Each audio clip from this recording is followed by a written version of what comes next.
السلام عليكم حبوبتي، كنتمنى نلقاكم هذا الفيديو بصحة جيدة. عواشركم مبروك، الله يدخل عليكم رمضان بصحة جيدة ولهنا ما كنتمنوا يا ربي. هنا قدم عصير رائع ولذيذ بزاف. عصير ديال الجعدة، بمكونات بسيطة. خليتكم على الفرجة والمقادير، ما تفلتوا حتى شي لقطه، تفرجوا من الاول حتى الاخر تشوفوا شنو نعملوا فيه. لا مواد حافظه ولا حتى شي حاجه. عصير لذيذ بزاف، وفي نفس الوقت الا شربتوه ما غاديش تستغنوا عليه، وبقى تعملوه دائما في رمضان. دابا كتنقصنا المناعه، يعني خصنا العواصير كيجي رائع احسن من المحلات اللي كيتباعوا كيكون بمواد حافظه. ما تفوتوا حتى شي لقطه. الا كنتوا اول مره كتشاهدوا هذه القناه وصفه الطبخ على سعاد، قناه بسيطه، قناه ديالكم. اشتركوا في القناه باش يوصلكم كل جديد، باش تكبر القناه ان شاء الله. بسم الله والصلاه على رسول الله. هنا احبائي عندي جعده، نص كيلو، يعني 100 غرام ديال الجعده. نتوما الا بغيتو تزيدو كتار نتوما لكم الاختيار. انا هنا بغيت نوريكم غير طريقه فقط كيفاش غنصنعوا العصير ديالنا صحي، لا مواد حافظه ولا حتى شي حاجه تقدر تخليوها في النبيله لمده طويله، يعني ما كيخسر ما والو. هنا احبائي نقشروا الجعده تكون طريه بحال هذا الشكل هدايا. جعده نص كيلو ديال الجعده اللي عملت فقط انا نعمل غير لترو ديال العصير. هنا بعد ما قشرتها وغسلتها مزيان كما كتشوفوا هنايا، وعملت الطنجره ديال فيها لترو ونص ديال الماء كتغلي، يعني الطيب باش نطيبوا الجعده ديالنا. واحبائي حتى الاخر فيديو الاخر باش تشوفوا الطريقه كيفاش غنصنع العصير ديالنا، شنو المكونات اللي غنزيدوا مع العصير. هنايا خصنا ضروري نقطعوا الجعده رقيقه بزاف، تكون رقيقه بزاف، وغنحيد ديك يعني العظم اللي عندنا من داخل، باش ما تمررناش العصير ديالنا. الجعده خصها تكون ضروري طريه، وتكون طريه باش كيكون العصير رائع. احبائي هنايا الماء يعني انا خليتهم كيطيبوا، وبديت كنقشر في الجعده. هنايا درت مكعب صغار رقيق بزاف. نخليو العصير ديالنا يطيب لمده نص ساعه، حيت الجعده كتعطل. الى يعني الا بغيتو تعدلوها في طنجره الساعه، الا عملتو كتار مثلا 3 لتر 4 5 نتوما تزيدوا في الجعده، ولكم الاختيار. يعني الجعده، وغتشوفوا تابعوا الفيديو تدريج حتى الاخر باش تشوفوا المكونات اللي غنزيدوا مع هاد المكونات اللي معاه. يعني ملي كتشربوها ما كتحسوش بالنكهه ديال الجعده مره نهائيا، وكتحسوا بواحد العصير لذيذ ومنعش، وفي نفس الوقت ما غاديش تستغناو عليه. قد عملوا يعني للصغار والكبار العصير، يعني للمناعه الفيتامينات ورائع في نفس الوقت.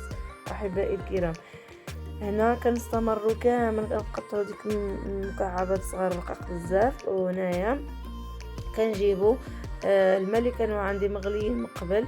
هنا كنخلي يطيب نص ساعه. نقطع الفيديو يعني بعد ما طابت نص ساعه.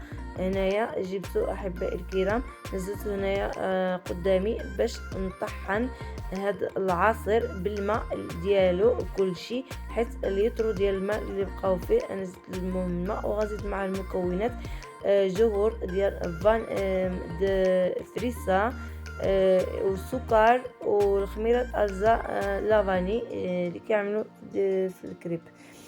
هذيك الخميره اللي غتطلقنا واحد النكهه رائعه بزاف. ضروري تعملوا هذه الخميره، هذه الزا بنكهه السكر، كتجي واحد النكهه فيها، كتطلق واحد النكهه رائعه في العصير، هي اللي كتعدل العصير ديالنا باش كتطلق واحد النكهه رائعه بزاف. وبالنسبه ان السكر عملوا على حسب الذوق، نتوما لكم الاختيار، اللي كيعجبو الحلاوه يزيد الحلاوه، ولا الا عندكم شي السكر عملوا العسل. هنا احبائي انا ضفت اخترت جذور ديال فريسا، جوج ديال جذوريس ديال فريسا، نتوما عملوا الخوخ ولا البنان. المهم هاد الطريقه كتجي رائعه استعملوا الطريقه هذه من احسن، كتجي رائعه بزاف. يعني العصير الجعده كيعملوا معاه بزاف الحاجات، وانا اني عدلت هنايا هو هاد المكونات هادو. الا استعملتوا احبائي يعني غتشكروني عليه، كيجي رائع بزاف. انا كيعجبني هذا العصير هذايا، قلت علاش لا نقسمه معكم ونوريكم الطريقه باش كل واحد يستافد من اخر.